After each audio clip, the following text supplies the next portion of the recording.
The meeting of the Committee on Parent and Community Engagement of the Board of School Directors will please come to order. Will the Secretary please call the roll?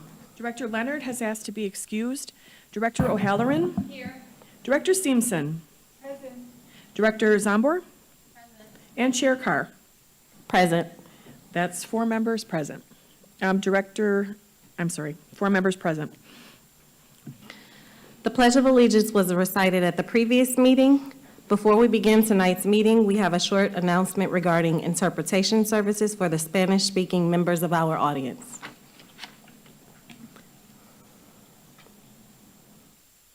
Buenas tardes y bienvenidos a la Junta Escolar de las Escuelas Públicas de Milwaukee. Si desea escuchar esta reunión en español, por favor llame al 312-626-6799. Nuevamente, 312-626-6799 e introduzca el número de reunión 608-130-5362. Nuevamente, el número de reunión es 608-130-5362. Gracias. This meeting is being conducted in person from Central Services Building.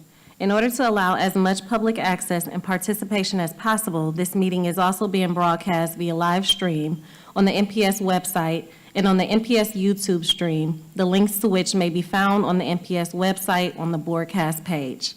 For each of our items of business, we will hold a discussion and public hearing. If you wish to speak, please fill out a speaker slip and bring it to our secretary, Ms. Koala. We have no virtual speakers registered. When you are called upon to speak, please state your name and spell your last name for the record. For the sake of fairness and to give everyone a chance to speak, the chair reserves the right to limit the length of time allowed to any one speaker. Written testimony will be accepted for transmittal to the board. Send this testimony to the Office of Board Governance, P.O. Box 2181, Milwaukee, Wisconsin, 53201, 2181, or fax to area code 414-475-8071, or email it to governance@milwaukee.k12.wi.us. Just as a reminder, Robert's Rules of Order dictates all the comments should be directed to the chair. Also, any questions or requests are to be directed towards the chair, who will determine the most efficient way to address them. For the safety of all and to ensure the good order of the meeting, harassment or intimidation tactics of any kind will not be tolerated. Anyone who engages in such harassing or intimidating words or actions will immediately be asked to cease. If such behavior continues, the offending parties will be removed from the platform.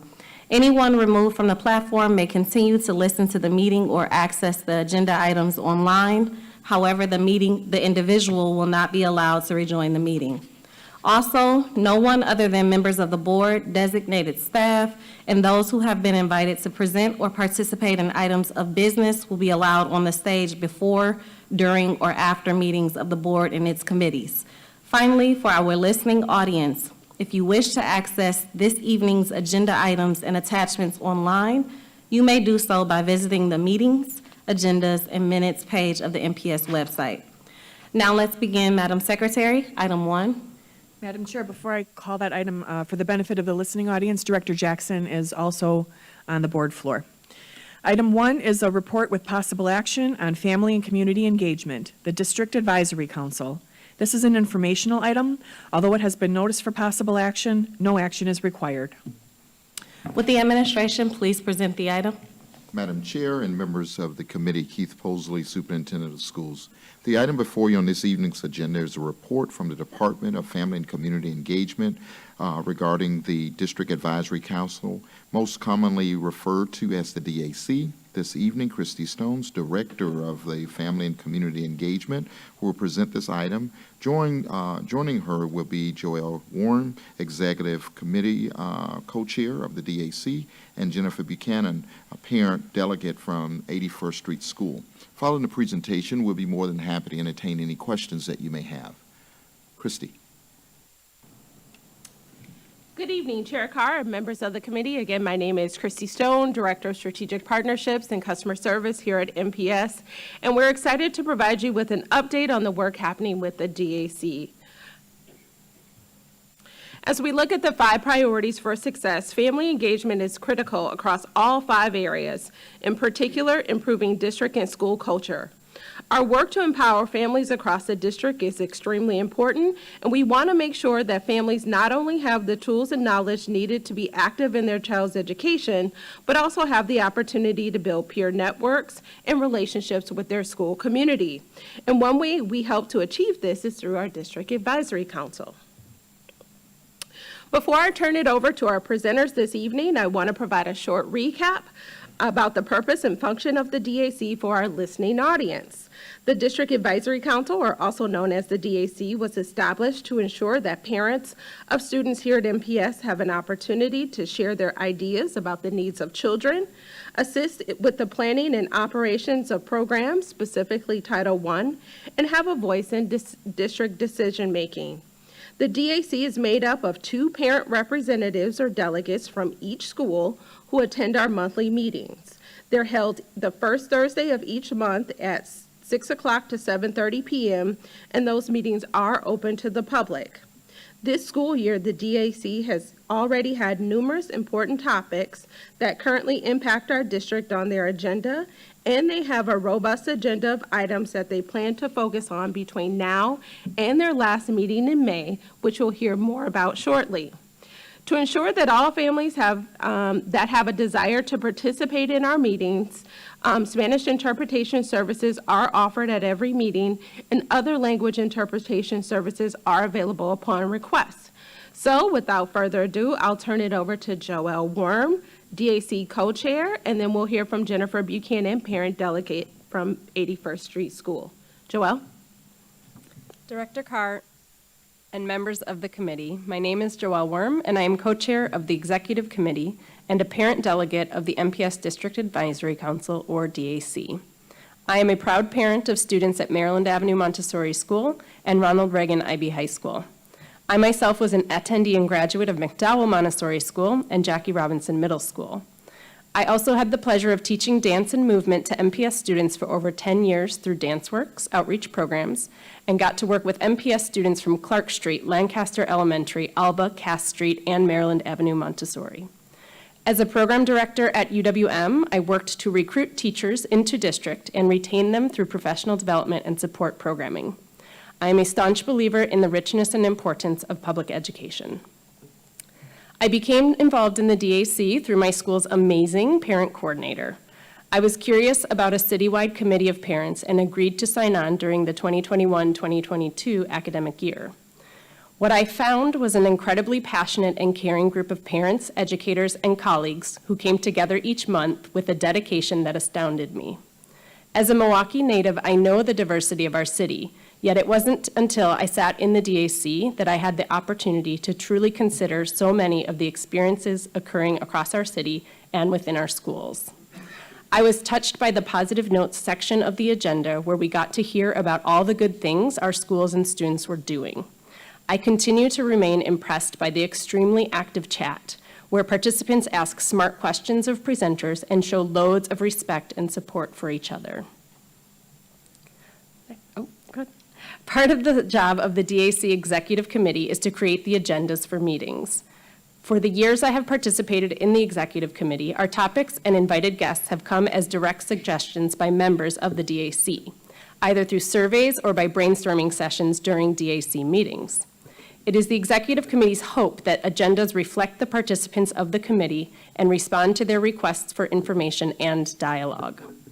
In the fall of 2023, our topics included a delegate orientation, presentations by school safety, MPS violence prevention, student services, MPS budget and finance, and wonderful examples and discussion around PTA and PTO structures. Our January and February meetings of this year have included information on the MPS referendum and state budget, Public Schools Week, and updates from special education on the Certificate of Completion programs in MPS high schools.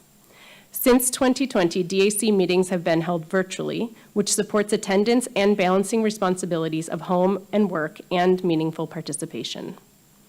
To end, I would like to share a sentiment that I have heard often during my time on the DAC. We are called the District Advisory Council, yet for many years, we have felt unable to advise MPS from our viewpoints as parents or supporters of parents in our schools. District presenters were often bringing us information on decisions that were already made instead of decisions where we could provide input. There have been glimpses of what is possible through two of our presenters this year. School safety and special ed brought not only questions to the DAC, but facilitated ways for us to provide feedback on their topics. I know that I left these meetings feeling like my voice as a member of the DAC might actually participate in a decision-making process. I believe I represent other members of the DAC when I share that the DAC desires to be advisory, to play a real part of the district's decision-making process. Thank you for allowing me to share my experiences as a member of the DAC, and I will turn it over to my lovely colleague Jennifer Buchanan to share her experiences. Director Carr and members of the committee, my name is Jennifer Buchanan, and I am a member of the Executive Committee and a parent delegate of the MPS District Advisory Council. I am a proud parent of students at 81st Street Elementary School and Ronald Reagan Ivy High School. As for me, I am a proud graduate of Riverside University High School, Go Tigers. I value the education I, along with my children, have and are receiving at Milwaukee Public Schools, and view the educators as superheroes because they ensure the success of my children and many others on a daily basis, no matter the obstacles that may present themselves. I've been involved with the DAC for 1 year and was inspired to do so by Ms. Grice at 81st Street School. Her passion for parent involvement, improvement of not just our school, but all schools, and caring concern for children and their future overall reeled me in. I also may have been persuaded by her ability to be front and center at the front door entrance every day, making parents aware of the next SEC meeting or school event. She is truly amazing. Something that continues to drive my participation at school or at DAC meetings is my special needs daughter. I, along with my family, are her biggest advocates. I saw the DAC as a means of being a voice for my daughter and other families.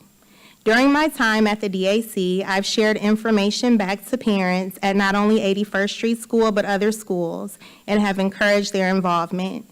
I found the DAC meetings to be most rewarding when the platform is utilized in proactively seeking out feedback regarding potential changes, such as our most recent discussion on completion certificates versus diplomas. The surveys completed by meeting attendees reflect my sentiments. I love the DAC because it brings so many voices together within the school community. The presentations provide insight into decisions that have been made, and what's even better, as mentioned before, is when our voices assist in making decisions and bringing about change. Thanks so much for your time and allowing us the opportunity to be with you this evening.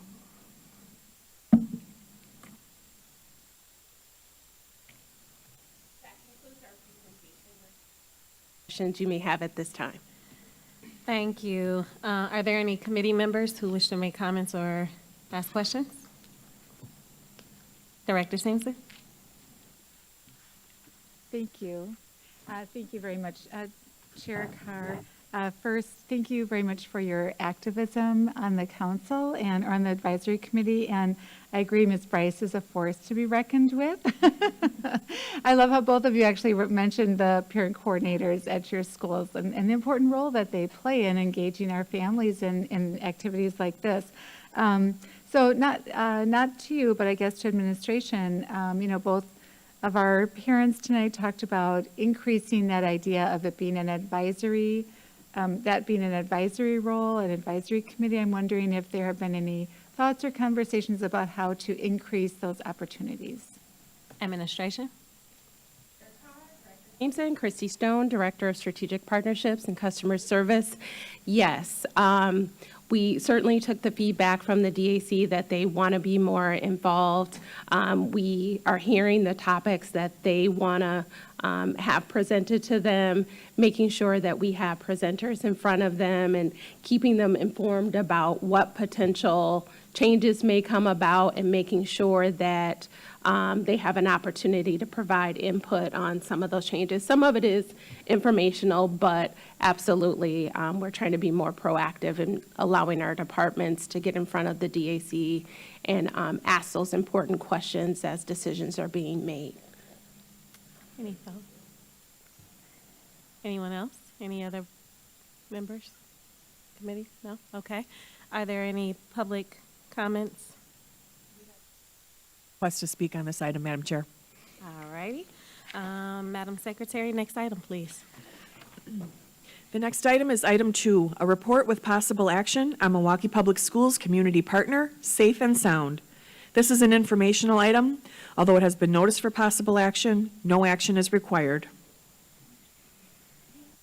Would the administration please present the item? Madam Chair and members of the committee, the item before you on this evening's agenda is a presentation from the Department of Family and Community Engagement regarding Safe and Sound, Inc.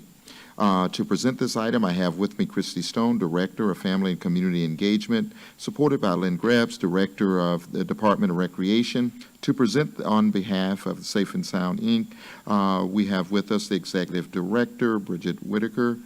Following the information that is going to be shared, we will be more than happy to entertain any questions that you may have. At this time, I'm going to turn you over to Christy Stone. Christy?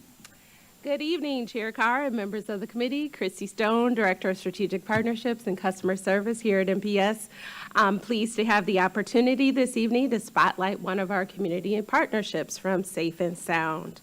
As we look at the district's 5 priorities for success, improving district and school culture and strengthening communication and collaboration are important as we seek to develop relationships between community partners and our schools. Safe and Sound was founded over 25 years ago with the vision of uniting Milwaukee residents, youth, law enforcement, and community resources to build safer and empowered neighborhoods. This evening, we'll have an opportunity to learn more about Safe and Sound's key initiatives, especially those related to neighborhood safety, community outreach, youth leadership, and the work they're doing with several MPS schools and community resources they utilize to help strengthen their impact. Next, I will turn it over to Bridget Whitaker, Executive Director of Safe and Sound, and she'll go over the history of Safe and Sound, their approach to working with the community, areas of the city they service, neighborhood partners and programs. So, Bridget? Good evening, Chair Carr and members of the committee. My name is Bridget Whitaker. I serve as the Executive Director at Safe and Sound. It is our mission to be able to unite residents, youth, specifically law enforcement and community partners to build safe and empowered neighborhoods. To achieve this goal, we partner with local neighborhood stakeholders like Milwaukee Public Schools in each of our 12 priority neighborhoods across the city of Milwaukee, very specifically looking to enhance programming that's happening, but also being able to provide wraparound services of engagement for families and young people. We were founded in 1998 as a prevention arm of HIDA. So HIDA is an acronym for High Intensity Drug Task Force Area. Safe and Sound really began partnering with Milwaukee Public Schools only a year later, where we started to host our back-to-school community family festivals, starting at Andrew Douglas School. That same year, we began facilitating what's known as the GREAT program, so gang resistance education and training within Milwaukee Public Schools, again, across many neighborhoods, but specifically what we call Milwaukee Public Schools safe places. It was during that time that we were very intentional about engaging members of Milwaukee Public Schools to be engaged with our school board of directors. And so in 2001, we had Mr. Dan Donder, who was a school principal at the time. We had Mary Gasol, former director of Parks and Recreation, and then most recently, Lynn Greb, senior director of Milwaukee Recreation, who retired just last year from our school board. Or from our organization board. Thank you. Thank you. Thank you. Oh, right. From our, yes. My apologies.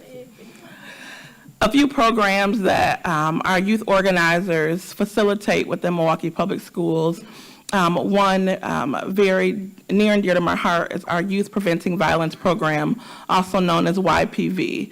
This is a 6-week cohort that we facilitate about 12 hours that really focuses on the many ways that young people can be involved and being peer mediators and then allies in their own right for being able to help prevent violence in schools or in neighborhoods. So the curriculum includes information related to bullying, conflict resolution, teen dating violence, coping, so strategies not to abuse drugs and alcohol. We have conversations around family trauma, and then in that cohort with conversations about how to be healthy peer mediators. Another program that we're really proud of, we host annually our Youth Substance Prevention Summit. This is an opportunity annually where we are engaging young people across the city of Milwaukee every year. We partner with another high school to allow us space to be able to host this summit, but it's really focused on the idea of how do young people avoid the dangers of addiction. And so we bring on our panel members of the mental health profession within Milwaukee County. We also partner with Diverse and Resilient, and then members of, again, our partner community to have really strong conversations about how young people can think about coping strategies so that they can live, work, and play in community and not feel prone to abusing drugs and alcohol in many ways. So on average, we see about 100 young people attend the summit. We make it fun and engaging, but certainly the undertone and the message is how we can prevent addiction and overdosing. We're really proud of what we call our Barbershop Monday and Smile and Slay events. It is an opportunity that's more than just a free haircut, but certainly aimed at incentivizing young people to do something to help them feel good about themselves. So this idea of a free haircut is really an opportunity to be able to be in a space with adult mentors that are hosting meaningful conversations about life skills from boy to that manhood journey. And then our Smile and Slay session is really aimed at young ladies, again, talking about self-care, learning about different beauty tips or affordable hacks, as they call them, but again, being able to partner with adult women mentors in the space who are highlighting experiences from girl to womanhood. We are partnering with volunteers who are licensed barbers and cosmetologists who are able to offer those services, but being able to be a part of that mentorship conversation. Our Project 943, also known as Drive Wisdom, is an opportunity to talk to young people about what it means to be a safe driver. Again, this is a 6-week cohort that is really aimed at talking to young people about everything leading up to driving. So the alternatives to driving. So we talk about bike riding. We talk about Milwaukee County Transit transportation. We talk about the cost of driving, not just filling up the gas tank, but insurance and all that good stuff. We talk about the consequences of not being safe, so what happens when you accumulate points and how you might lose a license. We talked about safety, harm, and we invite residents to come and talk about the impact stories of what happens when folks are not being safe on the road. We talk about joyriding blues, where young people talk about why they've engaged in joyriding, and then what happens, why they made those decisions, and how to make positive decisions. And then ultimately, we end the program with the Drive Wisdom Pledge. We partner with local drivers education organizations, so we incentivize young people for participating in all 6 weeks, and then ultimately we are able to identify young people to go and get a free driver's education class taken. And then finally, we highlight what we call our Natural High program. And so in this regard, we're really talking about the harmful effects of drug and alcohol. We talk about the idea of thinking about the difference between coping and making really poor decisions that can have lifelong consequences. We talk about alcohol and addiction. We talk about the nightmare of experimenting with drugs. And so we have young people tell their stories about some really scary decisions that they made that led to some really scary experiences in the hospital. We talk about we do a natural high activity where we allow young people to be thoughtful about other ways that they can find a high, if you will, to be able to think about how they cope and how they deal with just being a young person. We also then invite young people to participate in our National Drug Take Back event, where it's an opportunity for us to be able to engage on how we clean out our medicine cabinets, get rid of expired medication, and again, how we lock up medication appropriately so folks that don't need to have access to drugs won't have that access.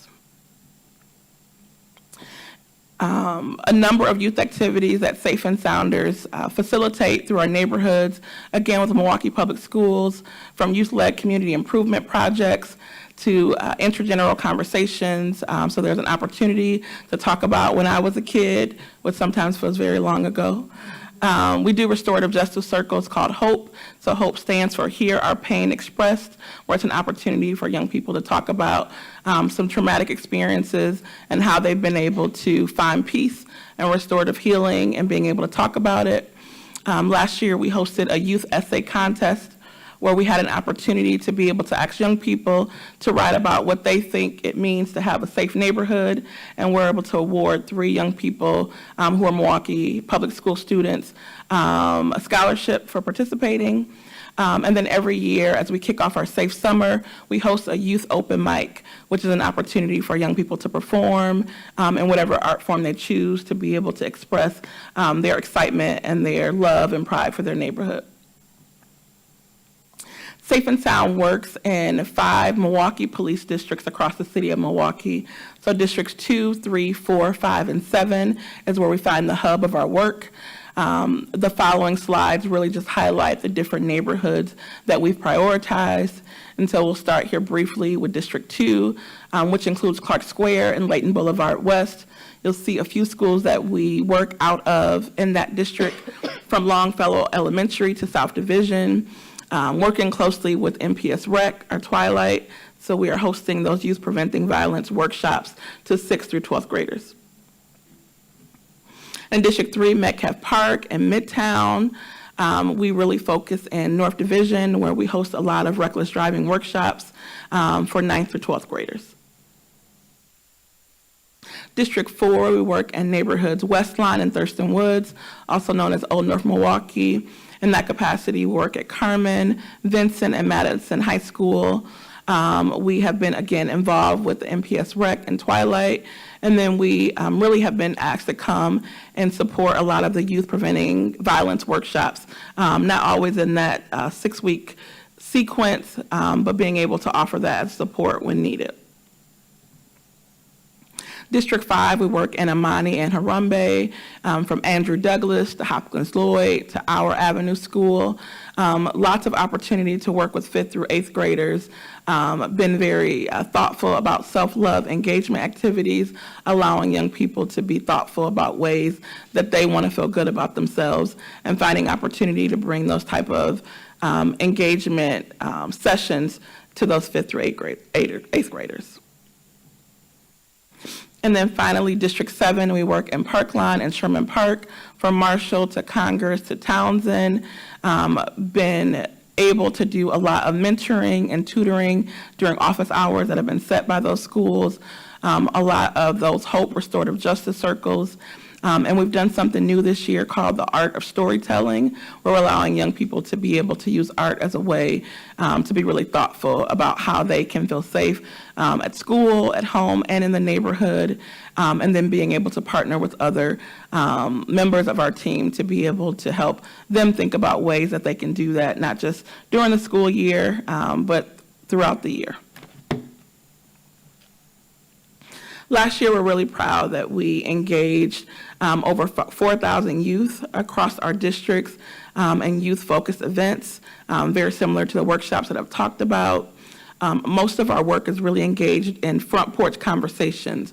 We have organizers going door to door, not just dropping off literature, not just delivering flyers, but having meaningful conversations with residents and young people right on the front porch, talking about, are you engaged in positive programming, inviting folks to come out to MPS Rec Twilight, or asking if they've been familiar with a lot of the programming that we've been doing in the neighborhood schools.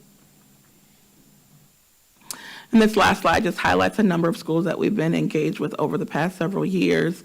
Really proud of our ability to be able to plug into a neighborhood school that falls within those priority neighborhoods and those districts. We are really thoughtful about connecting with parent coordinators who really talk to us about where there's opportunity. We've done a lot of resource tabling at PTA meetings or open house events. We get to talk about our work and what we offer and ways that we can stay connected throughout the year. Thank you so much. Thank you. Are there any members of the public who wish to make comments or ask questions? To speak No? on this item, Oh, Madam Chair. Okay, all right, thank you. Any members of the committee wish to make comments? Yeah, Director O'Halloran? Okay, thank you. Thank you for your work. In this overview, I was just barely familiar with your work before this presentation, so hearing about the many ways that you engage with community and engage with our students was interesting and informative. And I just wanted to, as you were speaking, it reminded me in the neighborhood news service last year in December that you all had put out, you interviewed like 3 young people about how do we keep our neighborhoods safe. And so I just wanted to put in a plug for that as well, that you're, I mean, I think that was kind of where I was more familiar with your work, but just wanted to share that it was a really good article and everybody should take the opportunity to read it as well. So thank you. Thank you. Anyone else? Okay, all right, thank you, thank you. Madam Secretary, next item, please. Madam Chair, that was the last item on tonight's agenda. All right, there being no further business before the committee, this meeting is adjourned.